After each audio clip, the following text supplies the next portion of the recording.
Mas é para a gente conhecer agora aonde o PET reciclado está inserido no nosso dia a dia, né? O PET reciclado, eu digo que normalmente a gente não sai de casa sem esbarrar com o PET reciclado. Se você anda de carro, ele está no carpete; se você anda de ônibus, ele está no banco, né? Se você saiu de casa com uma roupa de poliéster, é bem provável que você esteja vestindo garrafa sem saber, né? Então, o PET está em muitos setores, né? A gente vai ver agora algumas fotografias para exemplificar os produtos. Então, fibra de poliéster é a base da indústria têxtil, daí sai uma série de produtos, como tecidos, por exemplo, para a confecção de uma série de artigos. Aí um exemplo de utilização em fibra de enchimento, travesseiro, edredom, máscara de proteção. Aí um apanhado de produtos, tem uma linha ali atrás, por favor. Revestimento automotivo tem se tornado um setor extremamente importante, né? Eu citei agora como exemplo, mas praticamente 100% dos carros brasileiros eles saem de fábrica com todo o seu revestimento interno, carpete, feito com PET reciclado. E o setor químico que vem crescendo bastante na utilização do PET. Então, resinas alquídicas na produção de tinta, resinas insaturadas na produção de peças diversas, né? Então, esses tachões aí na sinalização horizontal do trânsito, indústria automotiva e de carga, né? Utilizando peças em fibra de vidro, que tem um reforço da resina de poliéster na sua base, na sua estrutura. Banco de ônibus, como eu citei. Essa é uma pia de mármore sintético. Então, o mármore sintético ele tem uma resina estrutural, como as outras peças que nós vimos, e essa resina é a resina poliéster, resina insaturada, feita com PET reciclado na composição. Piscina, hoje não é um bom dia para ir para a piscina, está muito frio. Na construção civil a gente vai encontrar o PET também, esse é um exemplo de torneira de jardim, tubos de esgotamento, por favor. Telhas. Vassouras e as cordas que vêm em seguida são os materiais mais antigos utilizados pelo PET. Né? São bastante tradicionais e são dos primeiros materiais que utilizaram o PET reciclado. Essa manta geotêxtil, ela forra, por exemplo, todas as laterais das marginais Tietê e Pinheiros, em São Paulo. Elas evitam que a água passe. E ela está no gramado de futebol também. E a camisa de seleção, eu acho que não foi responsável pela falha do pessoal lá, até porque tinha outras seleções usando, mas está na seleção também, por favor.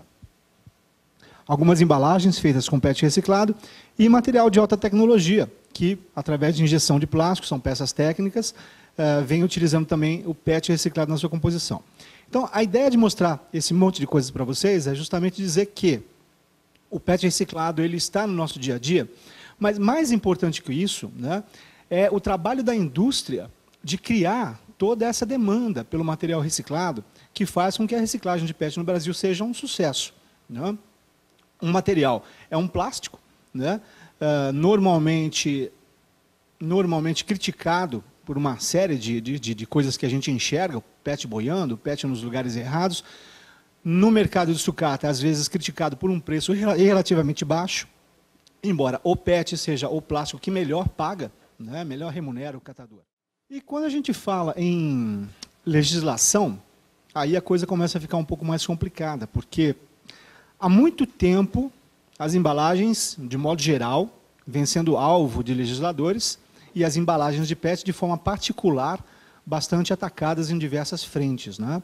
Então, agora com a política nacional e com algumas políticas estaduais, nós temos alguns avanços, porque vai ser possível que se equilibre uma série de fatores importantes para a sobrevivência dos materiais e das embalagens e dos produtos que vão lá dentro, né?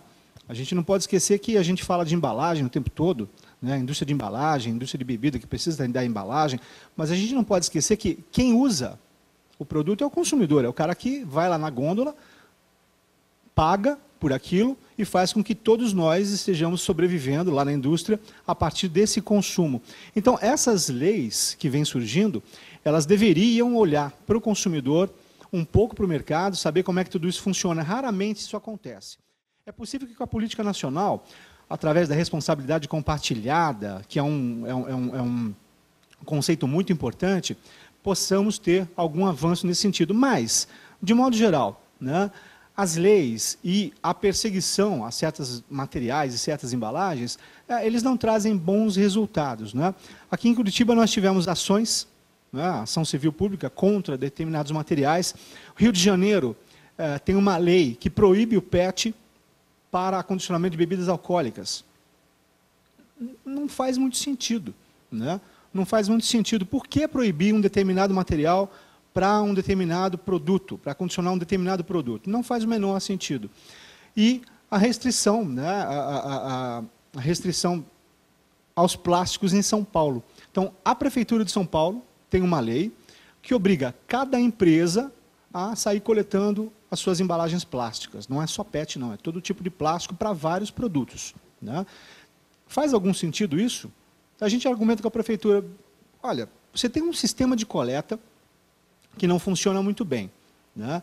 Deveria ser coleta seletiva, mas ok, você tem um sistema de coleta. É uma cidade muito grande, é uma cidade complicada, né? Com diferenças absurdas de um bairro para o outro, em termos de classe social, poder aquisitivo, etc. Então, você coloca o seu caminhão da Prefeitura para coletar todo o resíduo. Isso você tem um custo, obviamente, isso custa alguma coisa. Quanto é que vai custar, não apenas em termos financeiros, mas quanto é que vai custar para o meio ambiente você ter uma empresa desperdiçando energia, tempo, dinheiro, obviamente, e gastando essa energia, colocando mais emissão através do recolhimento de cada material? Não faz muito sentido. Mas é uma lei que foi criada em 2002 com um determinado objetivo, estou falando da lei de São Paulo, é uma lei que foi criada em 2002 com um determinado objetivo na época para fomentar e fortalecer o trabalho das cooperativas de catadores. Só que as cooperativas não vingaram na cidade, a Prefeitura não fez a parte dela, que não é novidade, as cooperativas não vingaram, né? E hoje nós temos uma lei restritiva aos plásticos, que não faz o menor sentido, sem cooperativa para se beneficiar do que eventualmente seria coletado e redistribuído. As leis que proíbem o PET para cerveja, na verdade, nós daí temos duas modalidades bastante diferentes, né? Nós temos uma lei, como eu citei, no Rio de Janeiro, que proíbe não só cerveja, proíbe qualquer bebida alcoólica de ser envasada em PET. E nós temos, a partir de Marília, no interior de São Paulo, uma ação civil pública que obriga qualquer empresa que queira envasar cerveja em PET a apresentar um EIA-RIMA. O EIA-RIMA, estudo, né, de impactos no meio ambiente, o relatório de impacto no meio ambiente, o que é impossível, né? O que é o EIA-RIMA? Para que serve esse relatório, esse estudo? Você vai estabelecer uma empresa. Essa empresa ela vai estar inserida numa comunidade e ela vai causar um impacto ali no seu entorno, né? Você estuda esse impacto. Esse impacto você estuda. Então, você teve que desmatar, você teve que aterrar, você causou algum prejuízo ao solo, você vai emitir, o que vai acontecer a partir do momento que você instalou aquela empresa? Então, você faz todo esse estudo para mitigar, né, os eventuais efeitos negativos que poderiam ser causados por essa instalação, e a partir daí, você então, com esse estudo em mãos, você consegue fazer o trabalho no entorno ali para evitar que isso aconteça. Ou para minimizar os efeitos e, no longo prazo, eventualmente até corrigir alguma coisa. O que se pede no caso do invase de cerveja em PET é que você faça um EIA-RIMA para avaliar no Brasil inteiro qual é o impacto que uma garrafa vai causar. Não dá, né? Então você vai produzir uma cerveja, sei lá, no interior de São Paulo, no interior do Paraná, e você vai distribuir essa cerveja para o Brasil inteiro.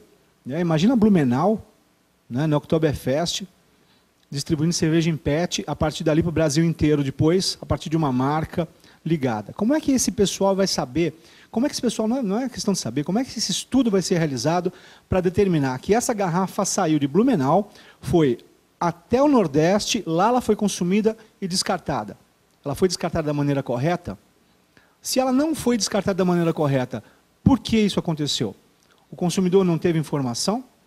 O consumidor não teve ferramenta, quer dizer, ele não tinha um local para depositar essa garrafa? Será que o distribuidor levou essa informação? Será que a Prefeitura disponibilizou um sistema de coleta pública de resíduos? Então, é praticamente impossível, você acaba tendo, na prática, a impossibilidade do uso do material. Por favor. Então, para a gente só entender um pouquinho de como tudo isso funciona, começa lá no consumidor, né? Então, cada um de nós aqui todos somos consumidores, nós compramos um determinado produto em algum lugar, gastamos nossa gasolina, a sola do sapato, o ticket do ônibus, a gente vai até lá, compra, consome, descarta na sequência.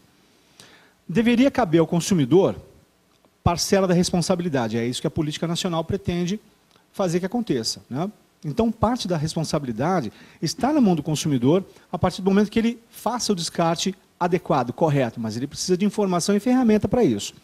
Uma vez que o consumidor fez o descarte adequado, a embalagem vai seguir essa sequência até chegar aqui nos mercados finais, que são aqueles produtos que a gente viu as fotos agora há pouquinho. Se isso funcionasse direitinho, né, a coisa poderia ser muito melhor. Nós teríamos índices de reciclagem de PET hoje, quem sabe comparáveis às latinhas de alumínio, que criaram um sistema muito bom já há 20 anos atrás, né? Só que o consumidor ele tem seus hábitos de consumo, né? Quando ele consome, ele não pensa na embalagem, ele pensa no que ele quer ali, na necessidade dele naquele momento. Por favor. Então, esse rapaz aí, ó, dá mais um clique, por favor. Quando ele quer consumir, ele pensa assim, ó. Ele quer um lugar limpo, organizado, de preferência num dia sem chuva, que ele possa ir até lá, comprar, consumir à vontade. Sustentabilidade para ele é um tema um pouco abstrato, né? Ele não sabe exatamente o que é. Salvem as baleias, né? Vamos proteger o mico-leão-dourado, floresta, mata atlântica. Isso passa na cabeça dele e ele esquece que o meio ambiente dele é o ambiente onde ele está, ali, naquele momento, né? Por favor. Esse mesmo consumidor, ele tem hábitos de descarte semelhantes. Ele quer conveniência, ele quer praticidade, mas ele não se preocupa muito, né? Ele não tem o conceito da sustentabilidade, ele não sabe exatamente o que fazer com o material que ele compra. E aí o resultado é esse, né? Então, garrafa no chão, esse caos urbano que a gente vive hoje, né? Se descartando e se consumindo e se desrespeitando de uma forma geral todo o ambiente onde a gente vive. Claro que isso é mais uma brincadeira, mas isso procura ilustrar um pouquinho a cabeça do consumidor, que é a pessoa muito importante para a gente.